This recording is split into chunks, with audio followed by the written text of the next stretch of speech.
Hello guys, welcome back to our channel. வீடியோக்குள்ளே போகிறதுக்கு முன்னாடி மறக்காம இந்த வீடியோக்கு ஒரு லைக் போட்டுருங்க. அது மட்டும் இல்லாமல் ஹைப் அப்படின்ற ஆப்ஷனையும் கிளிக் பண்ணிடுங்க. சரி, வாங்க நம்ம வீடியோக்குள்ளே போயிடலாம். ஸ்டார்டிங் சீனில் நம்ம ஹீரோயினை காமிக்கிறாங்க. அவங்களையுமே வந்து அந்த சைக்கோப்பையை வந்து பிடிச்சி இழுத்துட்டு இருப்பாங்க கையை. அப்போ அவளுக்குமே என்ன செய்யறது அப்படின்னு சொல்லி தெரியாது.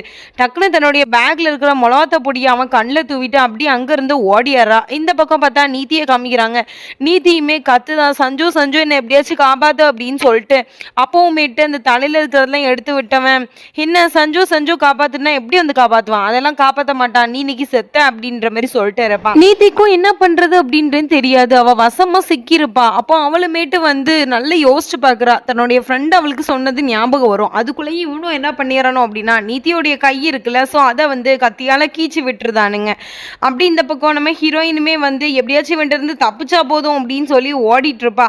ஒரு டாக்ஸிலையுமே ஏறி உட்காந்துருப்பா. அந்த டாக்ஸி இருந்து போயிட்டு இருக்கும்போது பின்னாடியே யாரோ ஃபாலோ பண்ற மாதிரி இருக்கும்.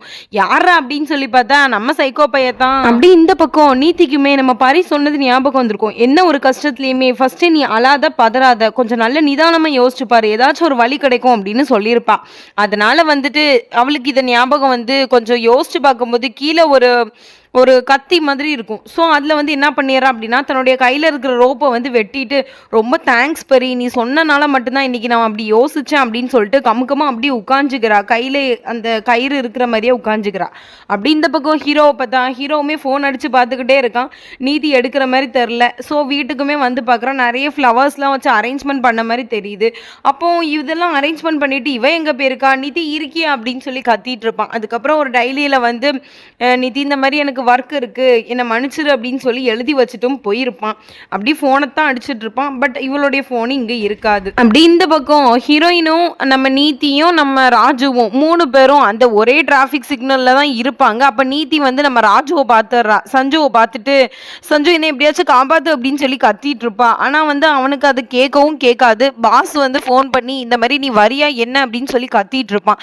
இந்த பக்கம் பார்த்தியா நம்ம பாரி வந்து எப்படியாச்சும் இந்த சைக்கோ பையன் கையில் நம்ம மாட்டிடக்கூடாது அப்படின்னு சொல்லிட்டு போலீஸ்காரவங்க கிட்ட போகலாம் அப்படின்னு சொல்லி அந்த கார்ல இருந்து இறங்கி அப்படியே ஓடி தான் வந்திருப்பா. அப்படி நீத்தியுமே இந்த பக்கம் பரி நீங்க வந்திருக்கியா, என்னை எப்படியாச்சும் காப்பாத்து அப்படின்ற மாதிரி சொல்லிட்டு இருப்பா. அது அவ காதலையுமே விழாது. அப்படி இவளும் என்ன பண்றா, வேற வழி இல்லாம அமைதியாவே உட்கார்ந்துட்டு இருப்பா. அப்படி இந்த பக்கம் நம்ம ராகேஷ்டையுமே அவனுடைய அடியால் ஃபோன் பண்ணி இந்த மாதிரி இவளை என்ன பண்றது அப்படின்னு சொல்லி கேட்டா, அவளை இப்போதைக்கெல்லாம் நீ அனுப்பிச்சு விடாத, நீயே வச்சிரி அப்படின்ற மாதிரி சொல்லியிருப்பான். அந்த அன்னைக்கு பாரிக்குமே ஏதோ ஒரு டவுட் வருது. நீத்தி ஒருவேளை சேஃபா தான் இருப்பாளா, அவ ஃபோன் பண்ணா கூட எடுக்க மாட்டேங்கிறா அப்படின்னு சொல்லிட்டு நீத்தியோடைய வீட்டுக்கு தான் போயிருப்பா. அங்க போய் பார்த்தா நீத்தியே இருக்க மாட்டா. இந்த பக்கம் நம்ம நீத்தி என்ன பண்ணிடுறா அப்படின்னா, இவனுங்க 2 பேரும் போன கேப்ல எப்படியோ தப்பிச்சு வெளியில வந்திருப்பா. அப்படி பாரியுமே அவ வீட்டுல இருந்தவாக்களே அவளுக்கு ஃபோன் பண்ணி நீத்தி எங்க இருக்க அப்படின்னு சொல்லி கேட்டா, நான் இந்த மாதிரி வெளியில தப்பிச்சு வந்திருக்கேன், இந்த மாதிரிலாம் நடந்துச்சு அப்படின்னு சொல்லி நடந்த விஷயத்தெல்லாம் சொல்லிட்டு இருக்கா. அப்படி பார்த்தா என்ன ஆச்சு அப்படின்னா, அந்த சைக்கோ பையன் கூட இருப்பானுவல்ல, அவனும் வந்து காரை வச்சு நம்ம நீத்தியை ஏற்றிடுறானுங்க. ஸோ நம்ம நீத்திக்கு ஆக்சிடென்ட் ஆயிருச்சு. இந்த பக்கம் இவளுமே நீத்தி உனக்கு என்னாச்சு, நீ லைனில் இருக்கியா அப்படின்னு சொல்லி கேட்டு இருப்பா. அதுக்கப்புறம் அந்த ஆள் தான் ஒரு ஃபோன் எடுத்து இந்த மாதிரி அந்த பொண்ணுக்கு ஆக்சிடென்ட் ஆயிருச்சுமா அப்படின்னு சொல்ல, அதுக்கு பரிக்கு என்ன பண்ணுறதுனே தெரில, மனசு உடஞ்சு போய் அழுதுட்டு இருக்கா. அப்படி தன்னுடைய ஃப்ரெண்டை காப்பாற்றணும் அப்படின்னு சொல்லி ஓடி வாரா. டாக்ஸிலாம் வந்து இருக்கான்னு பார்க்க எங்கேயுமே இல்லை. அப்படி நடு ரோட்டில் உட்காந்து அழுதுட்டு இருப்பா. அதுக்கப்புறம் டாக்ஸி வந்தோடனையும் அப்படி வந்து பார்த்தா அவளோட ஃப்ரெண்டு வந்து அடிபட்டு இந்த மாதிரி கிடக்குறா.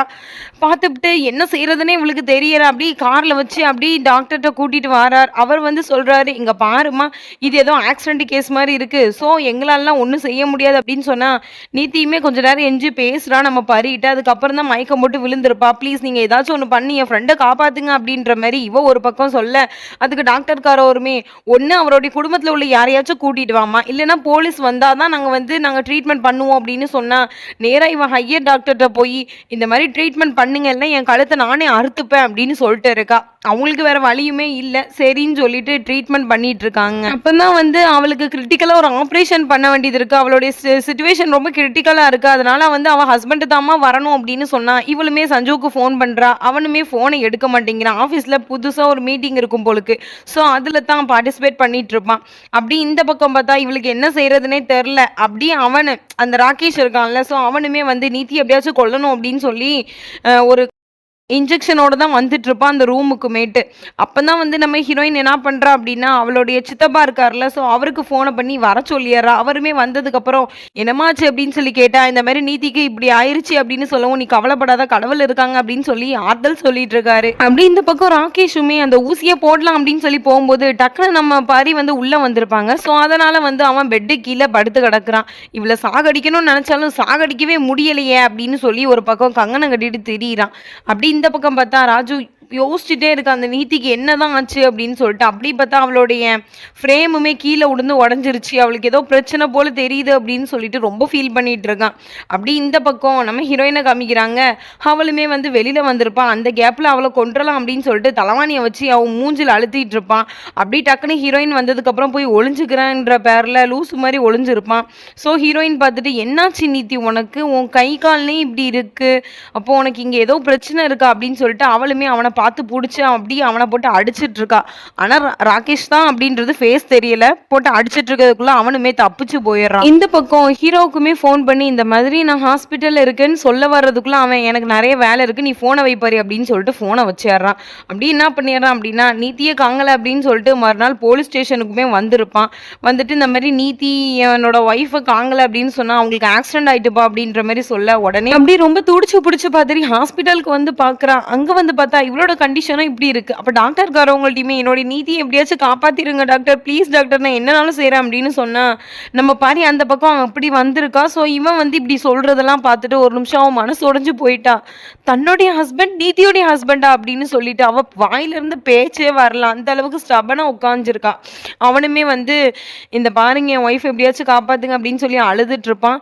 ஸோ அப்போ டாக்டருமே, "எங்களால் முடிஞ்ச பெஸ்ட்டை நாங்கள் கொடுக்குறோம், ஃபர்ஸ்ட் சைன் பண்ணி கொடுங்க" அப்படின்னு சொல்லிட்டு சைன் பண்ணி தான் வாங்கிட்டு போயிருக்காங்க இந்த பையன்கிட்ட. அப்படி வந்து நம்ம நீதிக்குமே ஆப்ரேஷன் நடக்க அந்த பக்கம், இந்த பக்கம் ஹீரோயின் அப்படி தன்னுடைய ஹஸ்பண்ட் தன்னை இப்படி ஏமாத்திட்டான் அப்படின்னு தெரிஞ்சு அப்படி மயக்கம் போட்டே விழுந்திருப்பான்.